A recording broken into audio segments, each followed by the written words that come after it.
Let's bring in Coach Thibodeau, the Timberwolves head coach, as they won last night. They beat the Nuggets. They get the Rockets coming up. What do you make of Russell Westbrook's triple-double this year, Coach? As an analyst, if you were looking at it, how big a deal is this to do back-to-back years? Amazing. And I think, and I read his comments yesterday, and to be honest, I agree with him. It's reaction to the ball. He is amazing. The rebounding, that's not an easy thing to do for a guard. And he does it, and not just with the rebounding, loose balls, pursuit of the ball, like coming up with steals. I mean, you have to be aware of him at all times. He's an incredible player. But I know you can pad your stats offensively, but not many guys pad their stats with assists and rebounds. Scoring you do, right? Well, he puts in just the way he plays the game. It's one of the things that you really respect about him. He's so fierce on every play, and he's in an attack mode all the time. So he puts pressure on you, and if you bring the second defender, he'll drop it off. His reaction to the ball is amazing, but his attack is, I think, what makes him who he is. He's it's not an easy thing to do, and to do it every night, it's pretty incredible. All right, a formal introduction. The Minnesota Timberwolves head coach, Tom Thibodeau, the Continental Tire Coaches Corner. Congratulations getting into the postseason. Give me the pregame speech last night. Well, thanks, Dan, first of all. And then, at that point of the season, there's not any big speeches. My thing to those guys was I was proud of the way that they fought all year. When Jimmy went down, I was right after the All-Star break, and we had a very tough schedule down the stretch. And then we lost Jeff Teague for a while also. And then, but just the way they fought and held it together. And the last month it was pretty crazy in the West. All the teams were pretty close together, and you were fighting every night. And just to come out in the end and still be in, I thought was a great accomplishment. I thought our team got a lot better as the season went along. And, of course, when Jimmy went out, there was an opportunity for some other guys to grow and gain valuable experience. So I think just the whole stretch run was good for us. It's good preparation. We have a lot of young guys that don't have experience in the playoffs, but the last month it's been like the playoffs every night.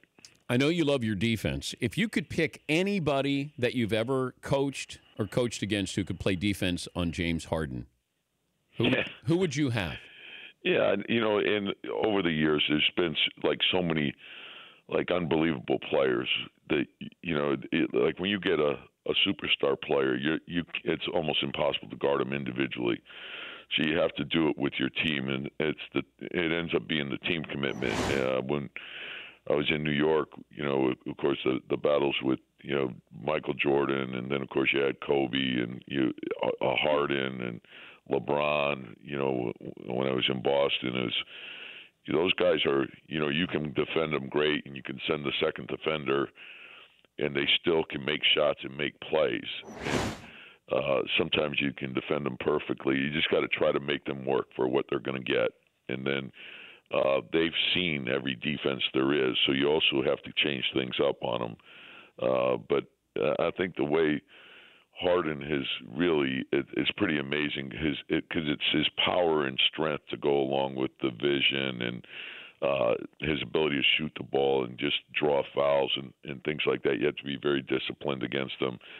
But then when you couple him with Chris Paul, you're talking about two elite players that can virtually break your defense down off the dribble. So you have to be very disciplined against them. And then, of course, the way they shoot the three, and then Capella's pressure on the rim, those are all things that you have to be alert for and aware of. Better offensive player, Jordan or Harden? Oh, I think those things are really tough. I think the debate becomes better when James is done playing, and then you can measure, but it's hard to compare anyone to Michael just because of the championships and what he did for that team. But what James is doing is pretty amazing also. Did Jordan ever did he talk trash to the bench when he was playing? Always. Wait, did he say anything to you? It was a different era. All those guys were, it's not, well, and there was a physicality to go along with the trash talk. So it was, he's such a fierce competitor. But yeah, during that era, there were a lot of guys. Bird was like that too. There was, what would they say? Kobe. What would they say to you? I can't say what they would say. And we had some guys that were going back pretty good too. But I think that's what you love. I mean, in sports, when there's great competition, when two teams are really going at it, and there's on every play, and sometimes it's funny when you go back and you watch some of those games. It's so different than it is today. Those guys, the physicality of the game was a lot different than it is today. But virtually you can't touch guys and use your hands and block cuts the way you did back then. It's really the offense has gained a big advantage from that. Phil Jackson told me this a couple of years ago when he was on a book tour. He said today's rules, Jordan would average 45 a game. I'd say that's probably accurate. Like the thing is, because when you think about it, like there was always a lot of grabbing and holding with him. You had to, he would be, the way the rules are today, he would probably average 15 free throws a game at a minimum. Do you wish we still had those rules in place now? Is there too much offense? I think that the rule changes have been good. It's really changed the game in like if you can recall the 90s, you really had like power forwards playing the small forward position. And now it's flipped the other way where you basically have small forwards playing the power forward position, and you have a lot more shooting on the floor. Everyone's basically 4 out, 1 in, with the one big, rolling to the rim, putting pressure on the rim to pull people in. So it's opened up the game. There's, which is the intention of the rule changes, was to open it up because it did become probably a little over the top in terms of physicality. And so, but I thought that the rule changes were good for the game. And what we're seeing with the 3-point shooting now has really changed things. Are they better shooters now, or they're just certain shooters who are the best that we've ever seen? Because I don't know if they're better shooters per se. Everybody wants to shoot the three. I mean, this must drive you crazy where it feels like everybody comes in saying they want to learn to shoot the three or they want to, be the designated 3-point shooter. Well, the interesting thing to me is the development of the big guys. It's amazing and we have one that's pretty amazing in Carl. He has it all. He can put it on the floor. He can Euro step. He shoots the three great. He can play back to the basket.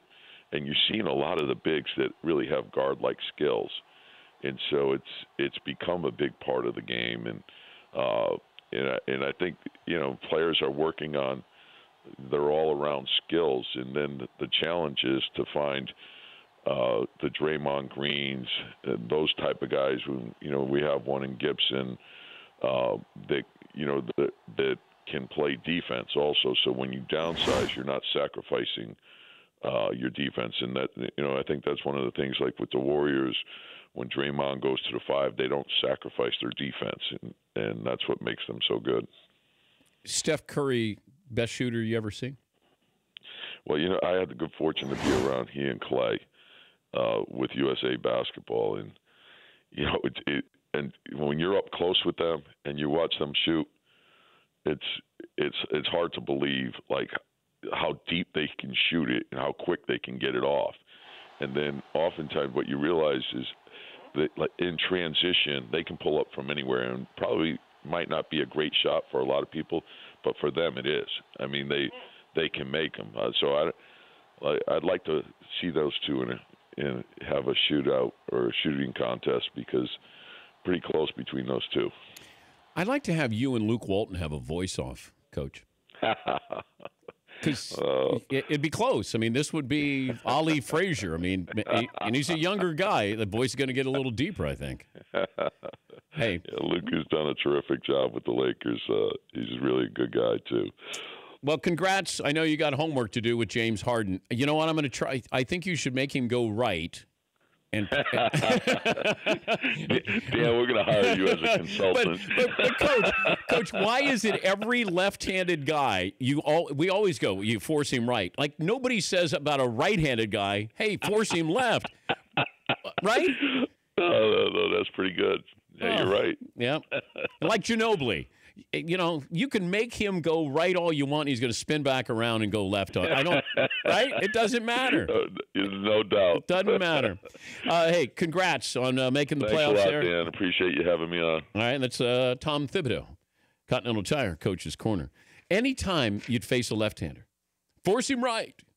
But, you know, being a right-hander, I wanted them to force me left because I practiced that. But I'm guessing James Harden practices that but he's so big and strong, it's even hard to, you know, force him to go right because he lowers that shoulder and he's got such a good body there. Continental Tire Coach's Corner, whether you're a student, alumni, or all-around fan, Continental Tire has a tire to get you to the big game. Proud sponsor of 32 college basketball teams. For more information, all the great things, great products, visit ContinentalTire.com. Thibodeau, but they call him Tibbs. For more Dan Patrick Show, tune to Audience Channel 239 on DirecTV or download the Dan Patrick Show app.